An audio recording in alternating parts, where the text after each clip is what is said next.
much, everyone. Thank you, Michelle Rempel and Garnet Jenis, for your hard work on behalf of Canadians. We're here to bring hope to the hopeless. We have behind us some very talented and hardworking people who cannot get jobs here in Canada.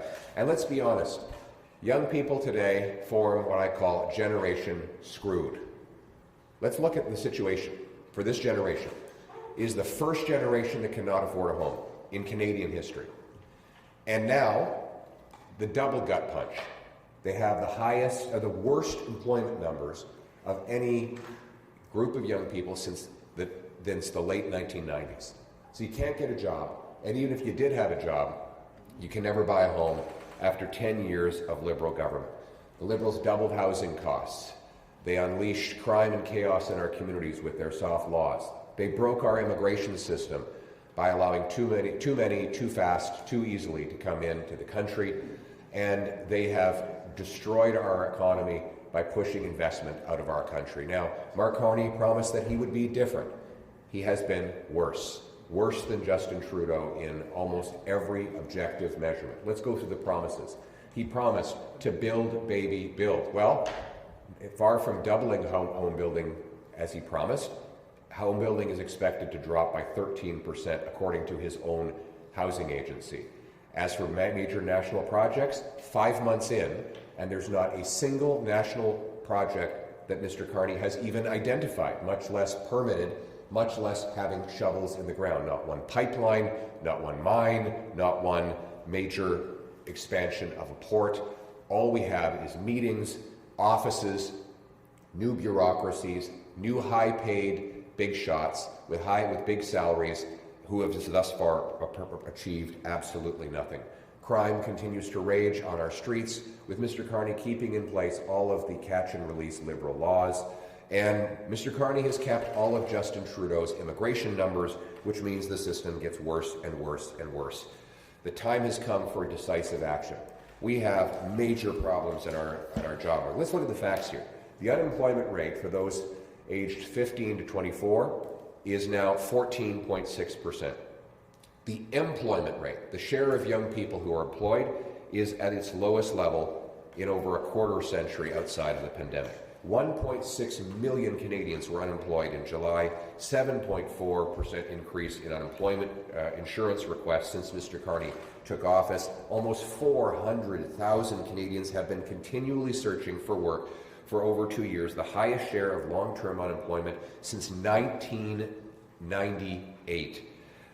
There are 16,000 more people unemployed in Ontario than there were in the Great Recession. Ontario has seen a massive increase in job losses and a massive decrease in home building. Nearly 75% of temporary foreign workers that come into the country are for low-wage positions, which means they compete with working class and young people that ultimately drive down wages and drive away jobs. Tim Hortons has hired an unimaginable 1,131% more temporary foreign workers in the last 4 years. In the first half of this year alone, the TFW program has imported 74% more low-skilled labor than in all of 2015. TFWs, the number of temporary foreign workers, is now 2% of our overall workforce, and a staggering number, an unprecedented number.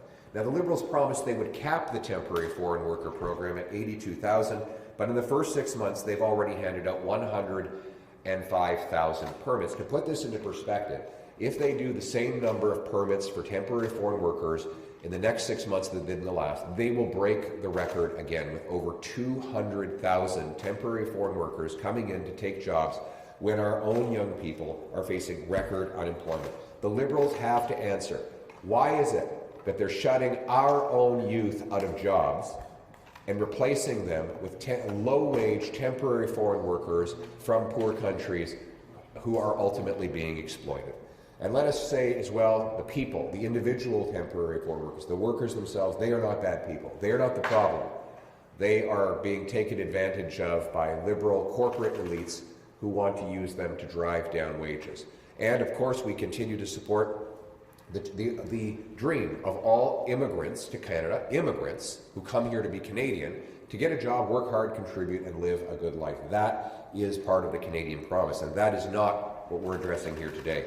We're addressing a program that temporarily brings people from low-wage countries to replace Canadians and drive down the wages of our people. The time has come for decisive action to stop the Liberals from using our immigration system to pad the pockets of corporate elites and other insiders at the expense of Canadian jobs. Again, their principle is very simple. The principle is very simple. Canadian jobs for Canadian workers. Canada first, Canada always. That's why Conservatives are calling on the Carney government to permanently scrap the temporary foreign worker program and to stop issuing visas for any new temporary foreign workers coming into the country. Under this proposal, existing permits would be wound down until the program is entirely eliminated. Canadian jobs will go to Canadian workers first. It's time that Mr. Carney took the job seriously of repairing the damage that his party has done. Unfortunately, the immigration minister who destroyed the program and caused this mess is now Mark Carney's justice minister. You can believe it. He's now gone from creating a housing crisis as housing minister, an immigration crisis as immigration minister, to creating a crime crisis as justice minister. It's the same Liberal team with the same Liberal results, just a different face who's even worse than the last one. July's employment data has confirmed that what Mr. Carney's economy is doing to our youth, 14.6% unemployment, 1.6 million Canadians unemployed. According to CIBC, that the levels of employment are normally what you would see in a, quote, a recessionary period. Yet the Liberals are still bringing in the workers from abroad to take jobs from people here at home, and they are driving down wages. Nearly 3/4 of the temporary foreign workers in Canada do jobs that pay below average wages, which means that they ultimately are taking jobs from the people in Canada that need them most. These workers should not be demonized. They are being taken advantage of. Nor do we have a problem with immigrants who come here to build a family and start a life, pay their taxes, follow the rules, and integrate into the Canadian way of life. That should be the goal. But that is entirely different from what the Liberals are doing. Mark Carney is a self-described global elite, and he and his global elite friends believe in mass immigration that gives more power to corporate elites like him and less wages to the Canadian people. They win, the Liberal elites win, and Canadian workers lose. But we can fix the problem. We're here with a solution. We want Canadian workers to have Canadian jobs. We want to bring back high wages. Our purpose for the fall session is stronger take-home pay with lower taxes, debt, and inflation, and by bringing jobs back to the Canadian people.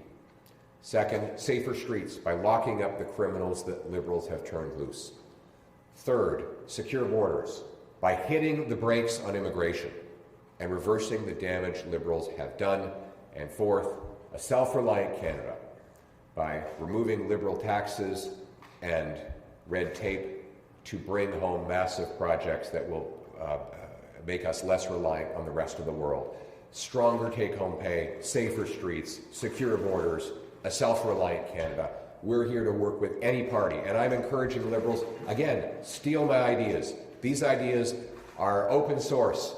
We want every Canadian to have a chance to have a great job that buys them a beautiful life and a wonderful home on a safe street. That is our mission. We will work with anyone to do it, and as I'm demonstrating here today with the help of our incredible team, Michelle Rempel and Garnet Jenis, that we have proposals to fix the problems Liberals have met, to bring home the hopeful future for our country that our youth and all Canadians deserve. Thank you very much.